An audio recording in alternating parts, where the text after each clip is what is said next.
ఇప్పుడు సి లాంగ్వేజ్లో మనం నెస్టెడ్ ఇఫ్ ఎల్స్ గురించి డిస్కస్ చేద్దాము. నెస్టెడ్ ఇఫ్ ఎల్స్ మేజర్గా ఎప్పుడు యూజ్ చేస్తామంటే if there are more than 2 conditions. So only 1 condition ఉంటే సింపుల్ ఇఫ్ యూజ్ చేస్తాము. 2 కండిషన్స్ ఉంటే ఇఫ్ ఎల్స్ యూజ్ చేస్తాము. మోర్ దాన్ 2 కండిషన్స్ ఉంటే ఎల్స్ ఇఫ్ యాడర్ కానీ నెస్టెడ్ ఇఫ్ ఎల్స్ కానీ యూజ్ చేస్తాము. సో నెస్టెడ్ ఇఫ్ ఎల్స్ మేజర్గా ఎందుకు యూజ్ చేస్తాము? If there are more than 2 conditions. So 2 కన్నా ఎక్కువ ఉంటే నెస్టెడ్ ఇఫ్ ఎల్స్ యూజ్ చేస్తాము. So first let's see what is nested if else. Nested if else అంటే ఏంటంటే writing if else statements within the body of if or else or in both if and else. So nested if else అంటే మనం if else స్టేట్మెంట్స్ని ఇఫ్లో పెట్టినా దాన్ని nested if అంటాము, ఎల్స్లో పెడితే దాన్ని మనం నెస్టెడ్ ఎల్స్ అంటాము, ఇఫ్లో ఎల్స్లో పెడితే దాన్ని మనం నెస్టెడ్ ఇఫ్ ఎల్స్ అంటాము. సో నెస్టెడ్ ఇఫ్ ఎల్స్ అంటే మనకి మేజర్గా 3 టైప్స్ ఉంటాయి. So nested if, nested else, nested if else. ఒకసారి నెస్టెడ్ ఇఫ్ అంటే ఏదో చూద్దాము. నెస్టెడ్ ఇఫ్ అంటే ఇఫ్ ఎల్స్ని మనం ఇఫ్లో ప్లేస్ చేస్తాము. నెస్టెడ్ ఎల్స్ అంటే ఇఫ్ ఎల్స్ని మనం ఎల్స్లో ప్లేస్ చేస్తాము. నెస్టెడ్ ఇఫ్ ఎల్స్ అంటే ఇఫ్ ఎల్స్ స్టేట్మెంట్స్ని ఇఫ్లో ప్లేస్ చేస్తాము యాజ్ వెల్ యాజ్ ఎల్స్లో ప్లేస్ చేస్తాము. సో ఫస్ట్ నెస్టెడ్ ఇఫ్ గురించి డిస్కస్ చేద్దాము. సో నెస్టెడ్ ఇఫ్ అంటే ఏంది? Writing if else statements within the body of if. So if else స్టేట్మెంట్స్ని మనము if యొక్క బాడీలో ప్లేస్ చేసాము. So if condition 1, so condition 1 అనేది చెక్ అవుతుంది. ఈ కండిషన్ 1 కనుక ఫాల్స్ అయింది అనుకోండి, అప్పుడు ఈ ఎల్స్ బ్లాక్ ఎగ్జిక్యూట్ అయింది, స్టేట్మెంట్ బ్లాక్ 3 ఎగ్జిక్యూట్ అయింది.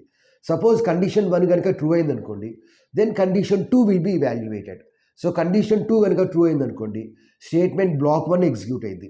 కండిషన్ 2 కనుక ఫాల్స్ అయింది అనుకోండి, స్టేట్మెంట్ బ్లాక్ 2 ఎగ్జిక్యూట్ అయింది. ఓకే, ఇప్పుడు నెస్టెడ్ ఎల్స్ గురించి డిస్కస్ చేద్దాము. నెస్టెడ్ ఎల్స్ అంటే ఏంది? Placing if else statements within the body of else. So first condition 1 evaluate అయింది. కండిషన్ 1 కనుక ట్రూ అయితే స్టేట్మెంట్ బ్లాక్ 1 ఎగ్జిక్యూట్ అయింది. కండిషన్ 1 కనుక ఫాల్స్ అయితే ఈ ఎల్స్ బ్లాక్ ఎగ్జిక్యూట్ అయింది. సో ఇందులో మనం ఇఫ్ ఎల్స్ పెట్టాము. సో కండిషన్ 2 కనుక ట్రూ అయితే స్టేట్మెంట్ బ్లాక్ 2 ఎగ్జిక్యూట్ అయింది. ఈ కండిషన్ 2 కనుక ఫాల్స్ అయితే స్టేట్మెంట్ బ్లాక్ 3 ఎగ్జిక్యూట్ అయింది. నెక్స్ట్ నెస్టెడ్ ఇఫ్ ఎల్స్ అంటే ఏంది? ఇఫ్ ఎల్స్ స్టేట్మెంట్స్ని మనం ఇఫ్లో పెట్టాలి యాజ్ వెల్ యాజ్ ఎల్స్లో పెట్టాలి. సో కండిషన్ 1 కనుక ట్రూ అయితే కండిషన్ 2 చెక్ అయింది. కండిషన్ 2 కనుక ట్రూ అయితే స్టేట్మెంట్ బ్లాక్ 1 ఎగ్జిక్యూట్ అయింది. ఈ కండిషన్ 2 కనుక ఫాల్స్ అయితే స్టేట్మెంట్ బ్లాక్ 2 ఎగ్జిక్యూట్ అయింది.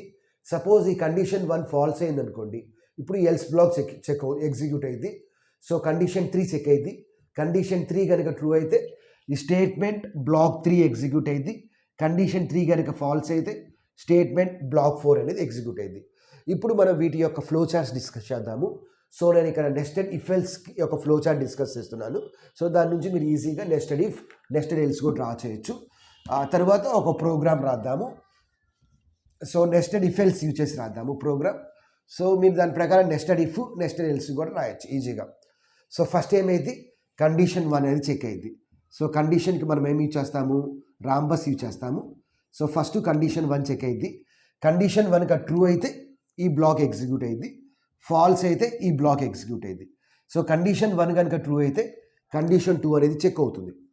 సో కండిషన్ 2 అనేది చెక్ అయింది. కండిషన్ 2 కనుక ట్రూ అయితే ఏమైంది? స్టేట్మెంట్ బ్లాక్ 1 ఎగ్జిక్యూట్ అయింది. స్టేట్మెంట్ బ్లాక్ 1, స్టేట్మెంట్ బ్లాక్ 2 అవన్నీ క్యాలిక్యులేషన్స్ అనుకోండి. సో క్యాలిక్యులేషన్స్ ఎందులో పెడతాము? రెక్టాంగిల్లో పెడతాము, కాబట్టి రెక్టాంగిల్లో పెట్టాము. సపోజ్ ఈ కండిషన్ 2 కనుక ఫాల్స్ అయితే ఏమైంది? స్టేట్మెంట్ బ్లాక్ 2 ఎగ్జిక్యూట్ అయింది. స్టేట్మెంట్ బ్లాక్ 2 అనేది ఎగ్జిక్యూట్ అయింది. ఓకే, తర్వాత ఇక్కడ మనం ఒక స్టేట్మెంట్ ఎక్స్ పెడతాము. అంటే ఏది ఎగ్జిక్యూట్ అయినా సరే తర్వాత చివరిలో స్టేట్మెంట్ ఎక్స్ అనేది ఎగ్జిక్యూట్ అయింది. సపోజ్ ఈ కండిషన్ 1 కనుక ఫాల్స్ అయితే ఏమైంది? కండిషన్ 3 అనేది చెక్ అయింది. కండిషన్ 3 అనేది చెక్ అయింది.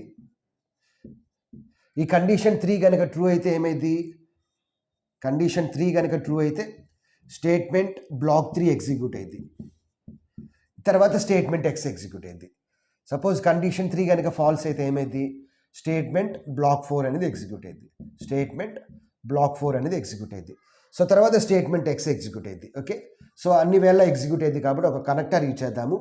కనెక్టర్ ఎందుకు యూజ్ చేస్తామంటే ఇక్కడ మనము మోర్ దాన్ 1 సింబల్ని జాయిన్ చేయాలంటే కనెక్టర్ యూజ్ చేస్తాము. సో తర్వాత ఏమైంది? స్టేట్మెంట్ ఎక్స్ అనేది ఎగ్జిక్యూట్ అయింది. స్టేట్మెంట్ ఎక్స్ అనేది ఎగ్జిక్యూట్ అయింది. ఓకే, ఇప్పుడు మనం ఒక ప్రోగ్రామ్ చూద్దాము. నెస్టెడ్ ఇఫ్ ఎల్స్ యూజ్ చేసి ఒక ప్రోగ్రామ్ రాద్దాము. సింపుల్గా ఏం చేద్దామంటే స్టూడెంట్ యొక్క గ్రేడ్ని డిస్ప్లే చేద్దాము. బేస్డ్ అపాన్ ద యావరేజ్ మనం స్టూడెంట్ని గ్రేడ్ డిస్ప్లే చేద్దాము.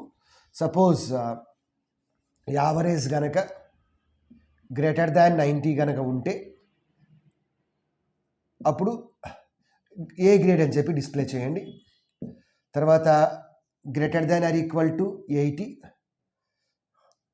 And less than or equal to 90 అయితే బి గ్రేడ్ డిస్ప్లే చేయండి.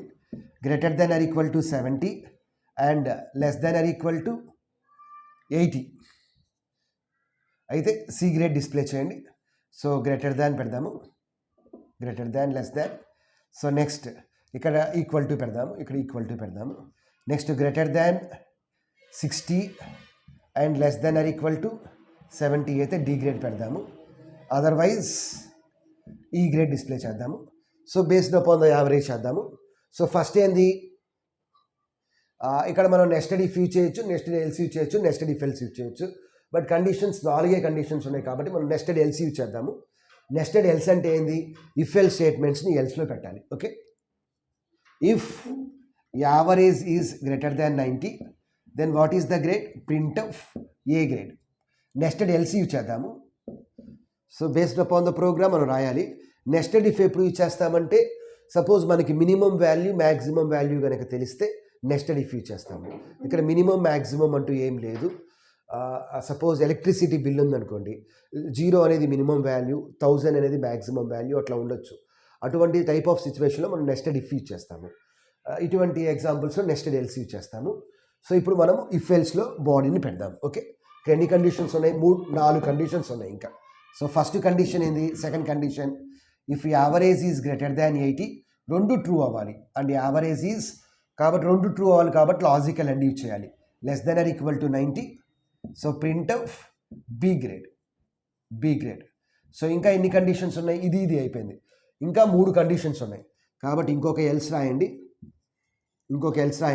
ఇఫ్ రాయండి. ఇక్కడ if average is greater than 70 and average is less than or equal to 80 then print of what is the grade, C grade. So C grade రాసాము. ఇంకా ఎన్ని conditions ఉన్నాయి, D grade, E grade, 2 conditions ఉన్నాయి కాబట్టి ఒక else రాయండి. అందులో రెండు రాసేయండి. ఇఫ్ మిగతా 2 కండిషన్స్ రాయండి. Average is greater than 60 and average is less than or equal to 70 then display the grade as D grade, else display the grade as E grade. So ఇది మనం నెస్టెడ్ ఇఫ్ ఎల్స్ అంటాము. Because ఈ else బ్లాక్లో ఏం రాసాము, if else రాసాము. So ఇది if, ఈ కరస్పాండింగ్ ఎల్స్, ఇది ఇఫ్, దీని కరస్పాండింగ్ ఎల్స్. ఓకే, సో దీనికి సంబంధించిన థియరీ అనేది దీనికి సంబంధించిన మెటీరియల్ అనేది నేను డిస్క్రిప్షన్లో ఇస్తాను. సో దాన్ని బట్టి మీరు ఈజీగా డౌన్లోడ్ చేసుకుని చదువుకోవచ్చు.